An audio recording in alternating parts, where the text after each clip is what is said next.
మరి తన రక్తం నుంచి ఉద్భవించినట్టు కమలము మరి అయోధ్య రెడ్డి గారు 2 నిమిషాలు తన హృదయం నుంచి మీకు తన విన్నపాన్ని వినిపిస్తానని చెప్పేసి 2 నిమిషాలు అన్నారు.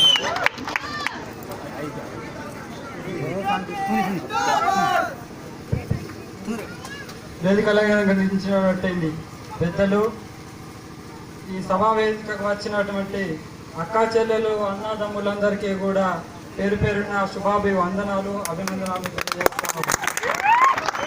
మన తెలంగాణ రాష్ట్రం సాధించుకోకన్నా ముందు కల్వకుంట్ల చంద్రశేఖరరావు అనే వ్యక్తి మనకి ఏం చెప్పిండు, ఇల్లుగా వ్యక్తిని పోరాటానికి పంపండి, మీ అందరికీ నీళ్లు నిధులు నియామకాలు అన్నీ తీసుకొస్తా అన్నాడు. మరి ఎవరికైనా వచ్చినాయా? మన ఊళ్ళో ఎవరికైనా వచ్చినాయా గవర్నమెంట్ ఉద్యోగాలు?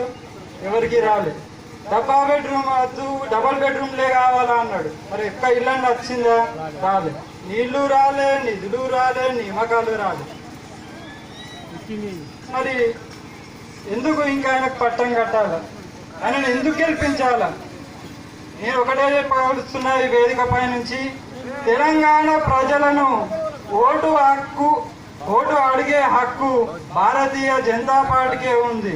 భారతీయ జనతా పార్టీ అన్న మాటను నిలబెట్టుకొని సాధించే వరకు పోరాడదామని ఈ సభా వేదిక పై నుంచి అడుగుతా ఉన్నా. ఒకప్పుడు బీజేపీ అంటే చాలా గర్వంగా ఉండకపోయేది కాదు.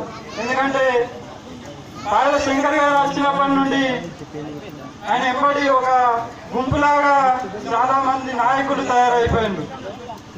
నేను ఒకటే మనవి చేస్తా ఉన్నా, పాయల శంకర్ గారి నాయకత్వంలో భారతీయ జనతా పార్టీ ఆదిలాబాద్ నడి ఒడ్డున జెండా ఎగిరే వరకు ఆయనకు మనం ఎంబడి ఉందామని అన్నా. మీ ఎంబడి నష్టంలో నష్టమై మీ ప్రతి అడుగులో అడిగాయి మీరు ఎత్తే ప్రతి గొంతులో చేస్తా ఉన్నాం.